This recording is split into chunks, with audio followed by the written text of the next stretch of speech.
আসসালামু আলাইকুম। প্রিয় দর্শক, অন্য মঞ্চের আলোচনায় আপনাদের সকলকে আমন্ত্রণ জানাচ্ছি। আজ আমাদের সঙ্গে আমন্ত্রিত অতিথি হিসেবে আছেন। বন্ধুরা নমস্কার।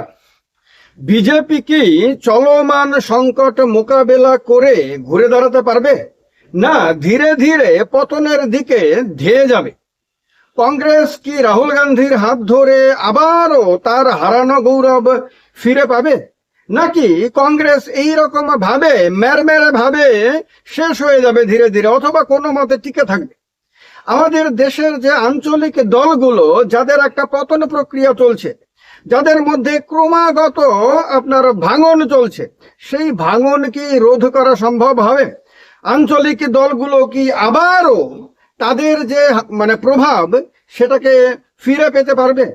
এরকম অনেক বিষয় রয়েছে যে বিষয়গুলো সম্বন্ধে আপনারা নিঃসন্দেহে সরাসরি মতামত চান, জানতে চান, বুঝতে চান, এবং কি হতে পারে আগামী দিনে সে সম্বন্ধেও মতামত চান। তার জন্যই প্রসেনজিৎ সরাসরি নামে একটি ধারাবাহিক শো এখন থেকে এই চ্যানেলে শুরু করা হলো। এই চ্যানেলের এই ধারাবাহিক শোতে আপনাদের প্রসেনজিৎ আপনাদের সঙ্গে সরাসরি কথা বলবে। এখন কথা হলো, ভারতীয় রাজনীতির যে চলমান অবস্থা তা নিয়ে যদি আমরা প্রথমে আলোচনা করি, অল্প বিস্তর আলোচনা করি যদি এই ভিডিওতে, তাহলে কি দেখব? একদিকে আমরা দেখব যে বিজেপি ধীরে ধীরে কোণঠাসা হয়ে যাচ্ছে, আর একদিকে কংগ্রেস আবার মাথা তুলে দাঁড়ানোর চেষ্টা করছে। তার যে হারানো জমি, সেই জমি দখলের জন্য মরিয়া প্রয়াস চালাচ্ছে। রাহুল গান্ধী ধীরে ধীরে জেনজিদের সঙ্গে তার কমিউনিকেশনকে বাড়াচ্ছেন, তাদের পছন্দের মতন করে কথা বলছেন। তারা যেরকম ড্রেস পরলে পছন্দ করে সেই রকম ভাবে ড্রেস পরছেন, যেরকম আচরণ করলে পরে জেনজিরা, তরুণ সমাজ পছন্দ করে, রাহুল গান্ধী সেই রকম ভাবেই আচরণ করছেন। এরকম নানান ধরনের প্রয়াস, আধুনিক প্রয়াস চালানোর মধ্য দিয়ে রাহুল গান্ধী তার দলের সঙ্গে দেশের যুব সমাজের, ছাত্র সমাজের সংযোগ স্থাপন বা পুনঃস্থাপন করার জন্য প্রাণপণ চেষ্টা করছেন। প্রধানমন্ত্রী নরেন্দ্র মোদী যখন দেখলেন যে তার দলের সঙ্গে তরুণ সমাজের একটা বিরাট দূরত্ব তৈরি হয়ে গেছে, এবং এই দূরত্ব তৈরি হওয়ার কারণে দল এবং তার তরুণ সমাজের মধ্যে, জেনজিদের মধ্যে একটা অবিশ্বাসের বাতাবরণ তৈরি হয়েছে। জেনজিরা এখন আর নরেন্দ্র মোদীর সরকারকে বিশ্বাস করতে পারছে না, এবং তারা যে বিশ্বাস করছে না, তারা যে অপছন্দ করছে, এটা তারা লুকিয়ে টুকিয়ে রাখে না। আমাদের জেনারেশন বা আমাদের আগের জেনারেশনের মতন তারা কোনো ছলচাতুরি করে না, তারা কোনো লুকোচুরি করে না। তারা যা মনে ভাবে তাই ঠিক বলে দেয়। তারা যা করতে যাচ্ছে, যা করেছে, যা করবে বা যা করছে, সব কিছু তারা মন খুলে মানুষের সামনে তুলে ধরে। তো এই প্রজন্মটা একেবারে সরাসরি সোশ্যাল মিডিয়াতে তারা জানাচ্ছে যে তারা মোদীকে একদম পছন্দ করছেন না। মোদীর বিভিন্ন দিকগুলো, নেগেটিভ দিকগুলো, তাদের অপছন্দের দিকগুলো সম্বন্ধে তারা সরাসরি কথা বলছে। এবার মোদী যখন এটা বুঝতে পারলেন যে এই জেনারেশনের সঙ্গে সম্পর্ক যদি ঠিকঠাক না করা হয়, তাহলে 2029-এর লোকসভা নির্বাচনের আগে তার দলের পুনরুজ্জীবন, এখন তো অনেকটা মেরমেরে হয়ে গেছে, তার জন্য বলছি পুনরুজ্জীবন অসম্ভব হয়ে পড়বে। তো তার জন্য তিনি চেষ্টা শুরু করেছেন, এখন নিয়মিতভাবে রিল বানাচ্ছেন। তিনি এখন একজন সোশ্যাল মিডিয়া ইনফ্লুয়েন্সারের মতন ভিডিও করছেন, এবং সেই ভিডিওগুলো যখন মার্কেটে আসছে, যখন সেই ভিডিওগুলো সোশ্যাল মিডিয়াতে আসছে, তখন দেখা যাচ্ছে যে এই ভিডিওগুলোকে কেটে টুকরো করে করে তার সঙ্গে জেনজিরা, বাচ্চা বাচ্চা ছেলেমেয়েরা নিজেদের নানান ধরনের কৌতুক যুক্ত করে সেগুলোকে আবার মিমে পরিণত করে দিচ্ছে। তো এর ফলে একটা প্রতিকূল পরিস্থিতি তৈরি হয়েছে ভারতের রাজনীতিতে। এটা একটা বিশেষ গুরুত্বপূর্ণ দিক এই কারণে যে নরেন্দ্র মোদী দীর্ঘদিন ভারতবর্ষের রাজনীতিতে রাজত্ব করেছেন। তিনি গুজরাটের মুখ্যমন্ত্রী হিসেবেও সারা ভারতবর্ষে প্রচারের শীর্ষে থেকেছেন। তিনি প্রধানমন্ত্রী হওয়ার আগে থেকেই, পদপ্রার্থী হওয়ার পর পর থেকেই তিনি সারা ভারতে আলোড়ন সৃষ্টি করেছিলেন। প্রধানমন্ত্রী হওয়ার পরে তিনি সারা পৃথিবী ঘুরে ঘুরে নিজের একটা আলাদা মানে মানে কি বলবো আন্তর্জাতিক নেতা হিসেবে নিজের একটা পরিচিতি তিনি তৈরি করেছিলেন। এবার সেই নরেন্দ্র মোদীর যখন রাজনৈতিক ভাবে আপনার পতন হচ্ছে, মানে রাজনৈতিক ভাবে যখন সেই নরেন্দ্র মোদীর নেতৃত্বাধীন সরকারের প্রতি মানুষের আস্থা কমে যাচ্ছে, অবিশ্বাস তৈরি হচ্ছে এবং মানুষ তার বিরুদ্ধে আন্দোলনে নামছে, তখন ডেফিনেটলি মোদীর ইমেজের জন্য এটা একটা বিরাট বড় চ্যালেঞ্জ। আর মোদীর ইমেজের সঙ্গে সঙ্গে বিজেপির জন্য বড় চ্যালেঞ্জ, তার সরকারের জন্য বড় চ্যালেঞ্জ।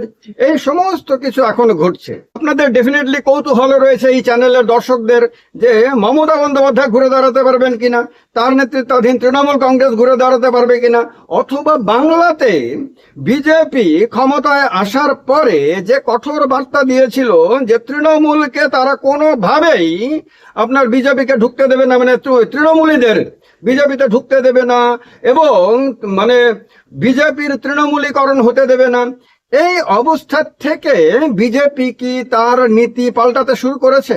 কারণ তারা ভালো তৃণমূল এবং খারাপ তৃণমূল এই দুটো ভাগে বিভক্ত করেছে পরবর্তী সময়ে, এবং ভালো তৃণমূল তকমা দিয়ে অনেকে নিতে শুরু করেছে। এবার বলা হচ্ছে যে তারা আগামী দিনে সমস্ত তৃণমূলীদেরকে ভালো তৃণমূল মনে মনে করে তাদেরকে বুকের ভেতরে টেনে নেবে। তো এইটা যদি হয় তাহলে বাংলার রাজনীতিতে নব্য বিজেপি এবং মানে তৃণমূল থেকে বিজেপি হওয়া নব্য বিজেপি এবং আদি বিজেপি দুটোর মধ্যে কোনো দ্বন্দ্ব হবে কিনা? যদি দ্বন্দ্ব হয় তাহলে বিজেপি নেতৃত্বাধীন সরকারের ওপরে তার কোনো প্রভাব পড়বে কিনা, এবং ভারতবর্ষের রাজনীতির যে চরিত্রে যে পরিবর্তন দেখা যাচ্ছে তার ফলে বাংলার শুভেন্দু অধিকারী নেতৃত্বাধীন বিজেপি সরকারের মাঝপথে কোনো ধরনের রাজনৈতিক সংকট আসবে কিনা, এরকম অনেক বিষয় রয়েছে যেগুলো আলোচনার দাবি রাখে। ডেফিনেটলি সিপিএম ঘুরে দাঁড়াতে পারবে কিনা, এই মানে বামপন্থী দলগুলো ঘুরে দাঁড়াতে পারবে কিনা, দেশের বিভিন্ন রাজ্যে আবার আঞ্চলিক দলের সরকার গঠিত হওয়ার সম্ভাবনা রয়েছে কিনা, আম আদমি পার্টি কি কংগ্রেসের বিকল্প হিসেবে বিজেপির বিকল্প হিসেবে সারা ভারতবর্ষে নিজের বড় অস্তিত্ব তৈরি করতে পারবে কিনা, দেশের প্রধানমন্ত্রী পদে বিজেপির মধ্যে নরেন্দ্র মোদীর জায়গাটা অমিত শাহ নিতে পারবেন না যোগী আদিত্যনাথ নেবেন, না অন্য কোনো নেতা এসে তাদের স্বপ্নকে ভেঙে চুরমার করে দেবে কিনা, আবার অরবিন্দ কেজরিওয়াল কি রাহুল গান্ধীর যে রাজনৈতিক স্বপ্ন প্রধানমন্ত্রী হওয়ার যে দৌড় সেই দৌড়ের মধ্যে ছেদ টেনে নিজেকেই প্রধানমন্ত্রী পদপ্রার্থী হিসেবে তুলে ধরবেন কিনা, এই সমস্ত বিষয়েও এই শোর আলোচনাগুলোতে আসবে।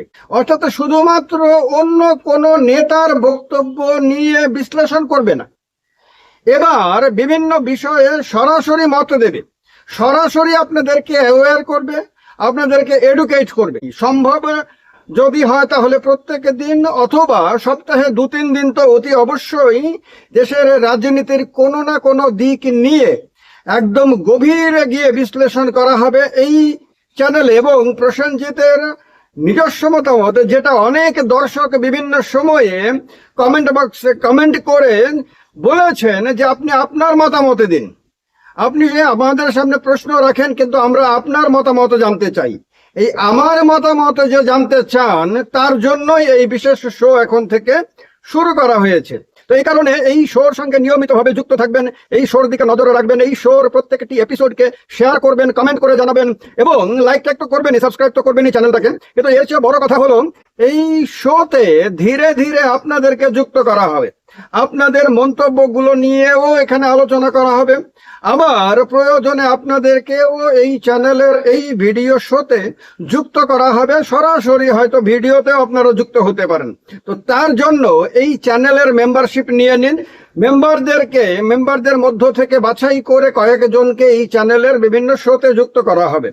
আমরা এক একটা এপিসোডে ব্যাখ্যা করব যে বিজেপির পতনের কারণটা কি, যে পতন প্রক্রিয়া শুরু হয়েছে তার কারণগুলো আমরা বিশ্লেষণ করব। আমরা কংগ্রেস উত্থান করতে পারবে কিনা, যদি করতে পারে তাহলে তার কারণগুলো কি সেগুলো বিশ্লেষণ করব। আঞ্চলিক দলগুলো ঘুরে দাঁড়াতে পারবে কিনা, তার কারণ পারলে কেন পারবে, না পারলে কেন পারবে না, সেগুলো ব্যাখ্যা করব। নানান দিক নিয়ে আপনাদের ভীষণ পছন্দের বিষয়গুলো নিয়ে এই শোতে আমরা বিভিন্ন এপিসোডে আমরা আলোচনা করব। তো তার কারণে আপনারা এখন থেকেই শোর সঙ্গে যুক্ত হতে থাকেন এবং ডেফিনেটলি আপনাদের পছন্দের সমস্ত ভিডিও এখানে আসতে থাকবে। তার কারণে এখন থেকেই লাইক, শেয়ার, কমেন্ট এগুলো করবেনই, সঙ্গে সঙ্গে চ্যানেলটাকেও সাবস্ক্রাইব করা শুরু করবেন। ভালো থাকবেন, নমস্কার। আজকের শীর্ষক, কবে মিলবে আর.জি. কর ধর্ষণ খুনের জাস্টিস।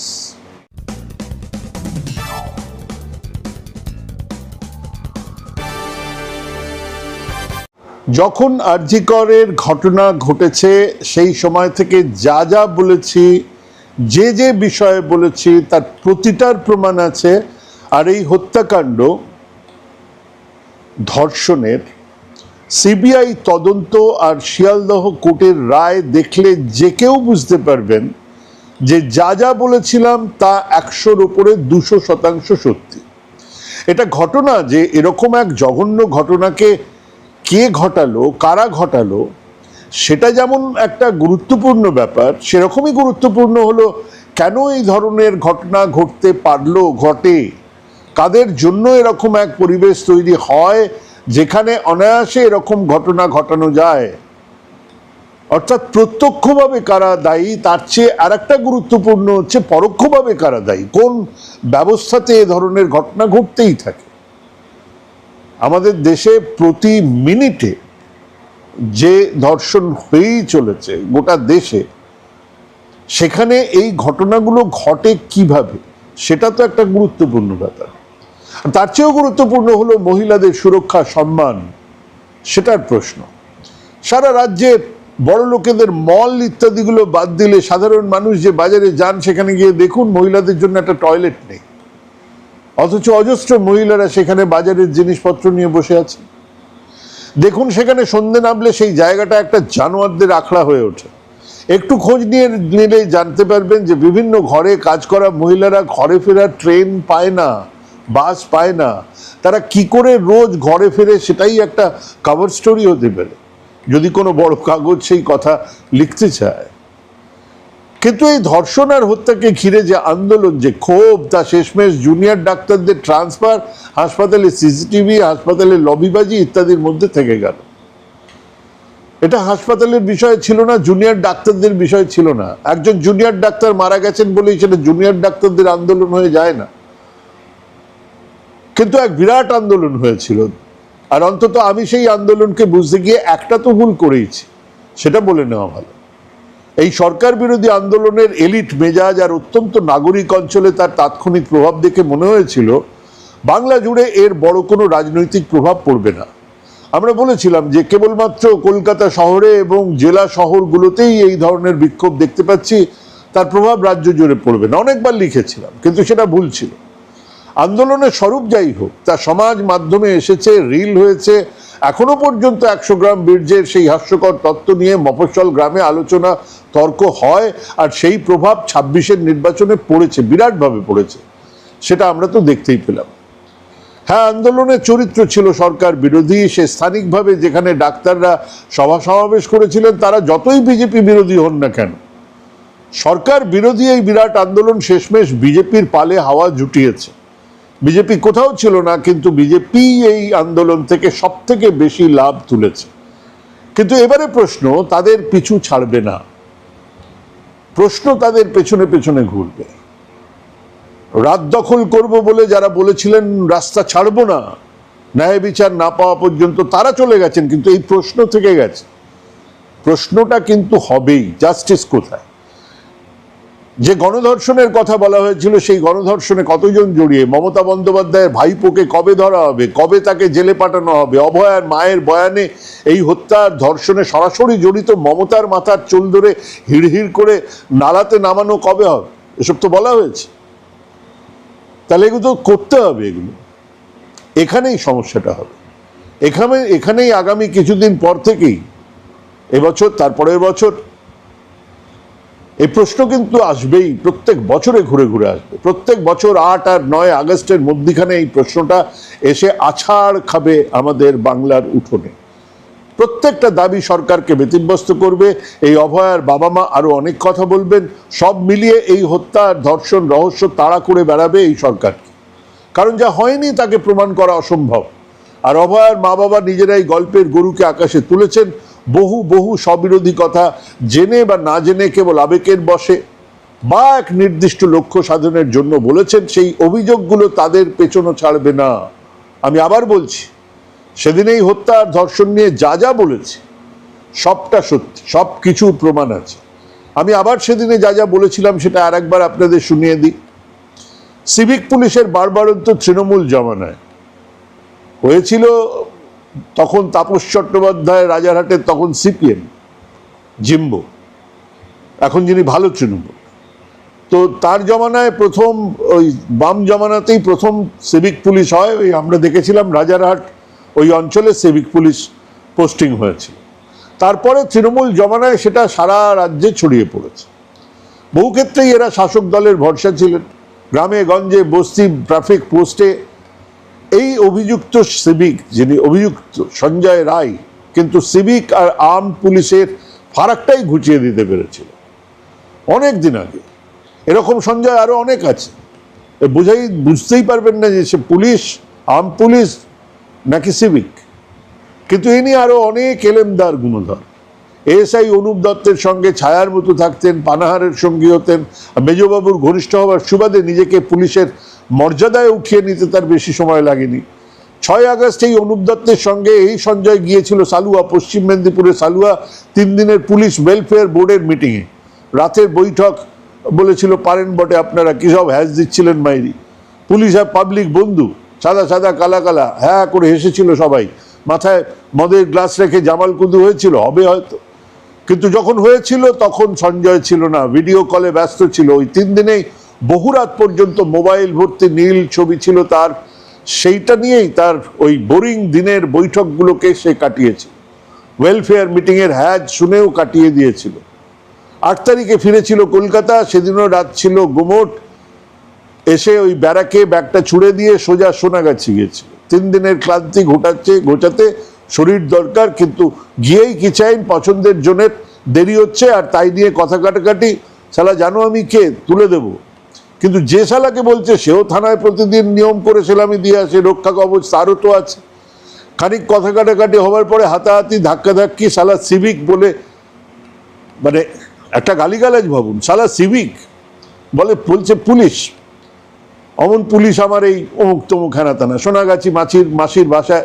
এরপরে অনেক বিশেষণ ছিল, তা আমি তার বর্ণনাতে যাচ্ছি না। আমাদের গল্পের ভিলেন ততক্ষণে রাস্তায়, ধাক্কা চলেগা, চড় থাপ্পড় চলেগা, কিন্তু সিভিক। মাথায় শিরায় ধমনী কোষে কোষে সে পুলিশ, তাকে সিভিক বলল। হ্যাঁ, ওইখান থেকে তার মাথা গরম হয়েছে। মেজবাবুও বলতো। বাপ্পার ভাই, তার অপারেশন, চমকে ধমকে আর খানিকটা ব্যবস্থা করে অপারেশনের ডেট পাওয়া গেছে, যাই দেখে আসি বলে ওখান থেকে সঞ্জয় চললো আরজি করের দিকে। আর একদিন এসে দেখে নেবো মাসি, আমার নাম সঞ্জয়, বিড়বিড় করছিল। সালা ডিপার্টমেন্টটাই ভুলে গেছে, ওটা হার্ট ছিল, কি হয়েছিল। বাপ্পার ভাই মানে তখন তো অনেকটা মদ খাওয়া হয়ে গেছে। 3-4টে ওটির জায়গার সামনে ঘোরাফেরা করে শেষমেশ ট্রমা কেয়ারের সামনে বাপ্পা দাঁড়িয়ে, কি হয়ে গেছে, না আজ হবে না, কি একটা নেই। সে তো শালা ভালো, একদিন জিন্দেগি বেড়ে গেল, আজই হয়তো টেবিলে পটকে যেত। হ্যাঁ করে হেসে সে আবার বাইরে, আবার একটু মদ দরকার। কানের পাশটা তখনও দপদপ করছে, শালা সিভিক বলেছে, মদ দরকার মানে মদ হাজির। নিট মেরে দিল, 3 নাকি 4 পেগ মনে নেই। সে পুলিশকে বলছে 4-5ও হতে পারে। তারপর আবার বাইক, আবার মেয়ে ছেলে চাই, এবার চেতলা, সঙ্গে বন্ধু সৌরভ ঢুকে গেল। সঞ্জয় বাইকে বসে পুরনো বান্ধবীকে ফোন, কিরে কি করছিস, কতক্ষণ কল লিস্ট, বলছে 1.5 ঘন্টা। মেয়েটার সঙ্গে পরিচয় ওই আরজিকর হাসপাতালে, সাহায্য করেছিল, তারপরে পরিচয়, ঘনিষ্ঠ হওয়া, সম্পর্কে না জড়িয়েও শরীরের দেওয়া নেওয়া, এরকম কিছু একটা বোঝাতে চেয়েছিল ওই পুলিশের কাছে। এখনকার বাংলা ছবির পরিচালকদের খুব প্রিয় বিষয়। কিন্তু এবার আর কথা দিতে হবে না, ভিডিও অন কর, ফোন কেটে দিল ওপার থেকে। ভিডিও আবার করলো, আবার ফোন করলো, আবার কেটে গেল। কানের পাশে রগ গরম, হাতুড়ির ঘা মারছে, নেশা নেমে যাচ্ছে। ভিডিও অন কর, না হলে আবার কি, বলার আগেই ফোন কেটে গেল। ততক্ষণে সৌরভ বেরিয়ে এসছে, আবার বাইক চললো। কোথায়, আরজি করে। এত রাতে কিরে, তোর ফুর্তি শেষ, আমার শুরু। আরজি করে ফুর্তি, হ্যাঁ, পুলিশকে সে বলছে আরজি করে ফুর্তি করতে যাচ্ছিল সে। হা করে এসেছে সঞ্জয়, আর কি বললো শোনা যায়নি। অন্তত সৌরভ শুনতে পায়নি, কেবল কাছে এসে নেমে গেছে সৌরভ। আপনারা খাওয়া দাওয়া করলেন, তারপরে এটা হচ্ছে গিয়ে একেবারে ওই আরজি করের যে ছাত্ররা তারা বলছে, খাওয়া দাওয়া করলেন, তারপরে যারা ওই অভয়ার সঙ্গে খাওয়া দাওয়া করে তারপরে শুতে গেছে। তারপর ডিউটি রুমে দেখে গেলাম, আর অভয়া, তিলোত্তমা, সে তো বই নিয়ে বসলো, ল্যাপটপ খোলা ছিল, অনেকগুলো উইন্ডো, একটাতে অলিম্পিক্সের ওই জ্যাভলিন থ্রো ইত্যাদি চলছে। তারপরে ওরা চলে গেল, ওরা বলছে আমরা চলে গেলাম। দরজা দিলেন না, না। অন্য একজন বললো দরজা দেওয়াই হয় না, কে চাবি খুলেছিল আমি জানি না স্যার। বাকি তিনজনও ঘাট নাড়লো, আপনারা চলে এলেন আর যাননি না। 4 ডাক্তারের সঙ্গে পুলিশ কর্তার যে কথোপকথন, তাতে পরিষ্কার বোঝা যাচ্ছে যে তারা সেখান থেকে চলে এসছে। যে কথা এই 4 জনকে তারপর থেকে বহুবার বলতে হয়েছে একসঙ্গে আলাদা আলাদা করে, কিন্তু প্রতিবারে তা এক ছিল, এক, হুবহু এক। ঠিক তখন সঞ্জয় ঘুরছে এই বিল্ডিং ওই বিল্ডিং, না আমরা কেউ জানি না কেন ঘুরছে। এর আগেও কি কখনো কোথাও কোনো ঘরে একলা কাউকে পেয়ে গিয়েছিল, সে বাধা দিয়েছিল কিন্তু তারপরে আর টু শব্দ করেনি? এরকম হতে পারে? হ্যাঁ, হতেই পারে। তার কারণ জেলা থেকে বিভিন্ন লোকজন আসে, এধারে ওধারে প্যাসেজে কোথাও একটা শুয়ে পড়ে, পেশেন্ট বেডে দেওয়া আছে, তার ঘরের মেয়েটি, ঘরের লোকজন এসে শুয়ে আছে, সেখানে হয়তো এই জিনিস আগেও করেছে, বারবার করেছে, কিন্তু সেই কথা সে পুলিশকে বলছে না। কিন্তু তখন ঘুরছিল নকটার্নাল জানোয়ারের মতন, শিকারের খোঁজে ঘুরছিল। এবার এই বিল্ডিং এ দেখা যাচ্ছে সঞ্জয় উঠছে, কাঁধে তার ইয়ারফোন, গানের জন্য নয়, ঘন্টার পর ঘন্টা ফোনে কথা বলা তার অভ্যেস, ভিডিও চ্যাটে সব কিছু পাওয়া তার অভ্যেস। আর সেই নীল ছবিগুলো, যেখানে ঠোঁট কেটে রক্ত পড়ে, নীল ছবির নায়িকা চিৎকার করে, নায়ক হাসে, চুলের গোছা ধরে দেওয়ালে ঠুকে দেয় সজোরে, নায়িকার আর্তনাদ আর নায়কের হো হো উল্লাস, এরকম ক্লিপ সঞ্জয়ের মোবাইলে ভর্তি। হ্যাঁ, পুলিশ বলছে এই কথা আছে, সে মোবাইলও আছে। এমন যে শুধু সঞ্জয়ের মোবাইলে থাকে তাও তো নয়, অনেকেরই থাকে, অনেকেরই রাতভর এই ফোনালাপ করেন, ভিডিও কল থাকেন, অনেক মন্ত্রীরা করেন। কিন্তু এদিকে সঞ্জয়ের কানের পাশে তখনও দপদপ করে আওয়াজ হচ্ছে, সালা সিভিক। সে তখনও অপমান তার মাথা থেকে যায়নি, তার উপরে মদের নেশা, এবং সঞ্জয় একজন বক্সার, ডিস্ট্রিক্ট লেভেলের বক্সার। 3 তলা দিয়ে হেঁটে গেল, কিভাবে গেল, একটা হাসপাতালে ওই রাতে কিভাবে গেল আপনিও জান না, কেউ দেখাননি, অন্তত তখন তো কেউ ছিলই না। কতজনকে দেখবে? 700 বেডে 1600 পেশেন্ট, পেশেন্ট পিছু একজন দেখার লোক হলে আরো 1600, কে কাকে দেখবে? আর যদিও দেখে তাহলে সঞ্জয়কে আটকাবে কি? পেশেন্ট পার্টি এসে যখন মেরে বদন বিগড়ে দেয়, ঝামেলা করে, ভাঙচুর করে, তখন কে সামনে গিয়ে দাঁড়ায়? এই সঞ্জয় রাই, এই সিভিক রাই। ডাক্তার জানে, নার্স জানে, তার কাটা সঞ্জয়, এরকম একটা নাম ছিল তার। সঞ্জয় মদ খায়, সঞ্জয় মেয়েদের টিটকিরি করে, আয়া থেকে নার্স প্রত্যেকে জানে। তারপর একটা ঘর খুলে সে ঢুকে গেল, খানিক অন্ধকার, নাকি আলো ছিল, কানের নিচে রগটাতে ব্যথা হলে কেমন যেন ধোঁয়া ধোঁয়া, এগুলো সে বলছে। সে বিভিন্ন রকমের মদ খেয়েছে, তার নেশা চূড়ান্ত। মিনিট 30 পরে সে বেরিয়ে এসছে, একইভাবে নেমেছে, ওসব 4, 5, 6 তার পা টলে না। কেবল খেয়াল করেনি তার ঘাড়ে যে ঝুলছিল ইয়ারফোনটা, সেটা আর নেই। তারপর ঘরে, মানে সেই ব্যারাকে জামা কাপড় ছেড়ে একটা ঘুম, উঠে চা খেতে খেতে শুনছিল লাশ মিলেছে আরজি করে। সকালে কানের নিচে দপদপানি নেই, কিন্তু আর একটু ঘুম দরকার। তারপরে পুলিশ জিজ্ঞেস করছে যখন ঢুকলি তখন কি হয়েছিল সেটা বল। আবার বলছে মেয়েটা কুঁকড়ে শুয়েছিল, এসি ঠান্ডা, গায়ে চাদর কম্বল, মনে নেই স্যার। অর্থাৎ সে কিছু খেয়ালই করেনি। প্রথমে চিৎকার করতে গিয়ে আওয়াজ বের হচ্ছিল না, তারপরে বললাম আওয়াজ করিস না, আমাকে ধাক্কা দিল কানের কাছটা, তারপরে মাথাটা ঠুকে দিলাম, ওই ফিনফিনে শরীর, খানিকটা অচৈতন্য। তারপরে আবার সমস্ত সামর্থ্য নিয়ে মেয়েটা রুখে দাঁড়িয়েছিল। আমারও আর না শুনতে ইচ্ছে করছিল না। বেশিক্ষণ থাকিনি স্যার, রেপ করেছি, খুন করতে যাইনি স্যার। চলে আসার সময় মনে হয়েছে আমাকে চিনতে পারবে না, আমি বাড়ি এসে ঘুমিয়েছি স্যার, আমি খুন করতে চাইনি স্যার, আপনারা আমাকে ফাঁসিতে ঝুলিয়ে দিন। হ্যাঁ, পুলিশের সামনে বসে প্রথম কথা এগুলোই বলেছিল সঞ্জয়। 11 দিন ধরে সে এই কথাগুলোই বলে গেছে।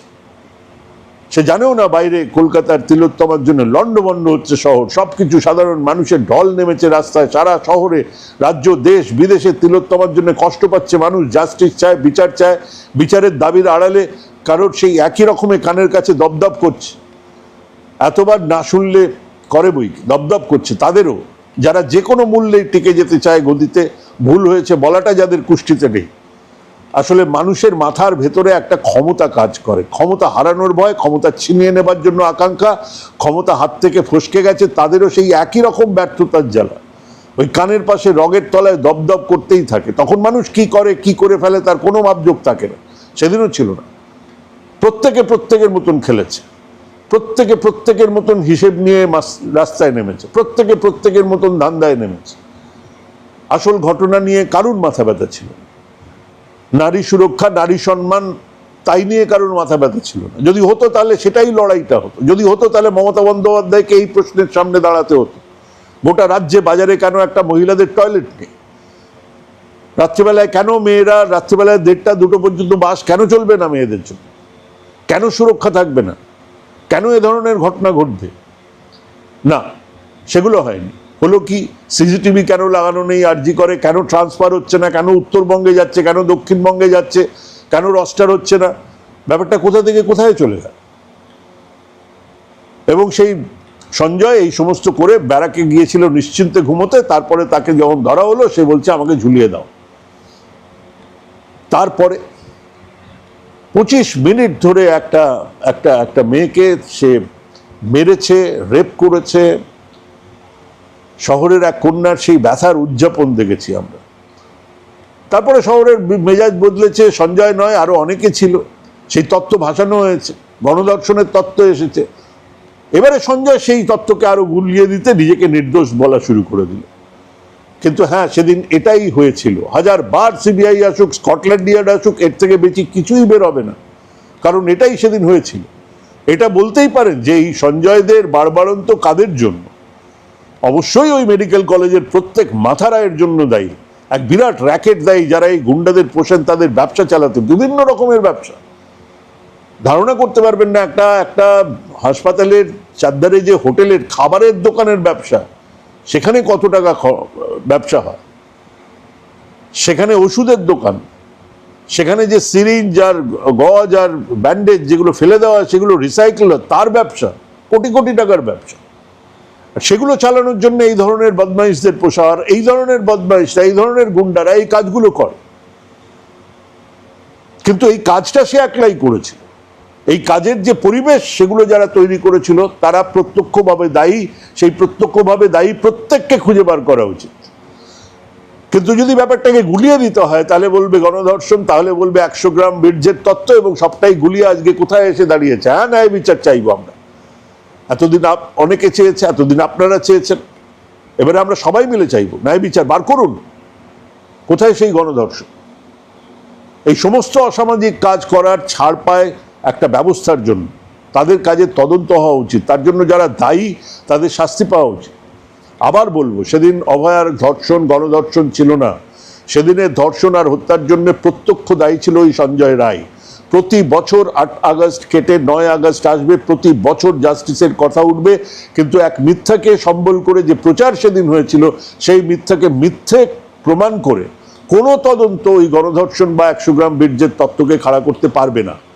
আগামী বছর আবার এই একই কথাই আমি বলবো, প্রত্যেক বছর বলে যাব, যতদিন না পর্যন্ত এই ব্যবস্থা থেকে, এই তদন্ত থেকে সত্যিটা বেরিয়ে আসছে।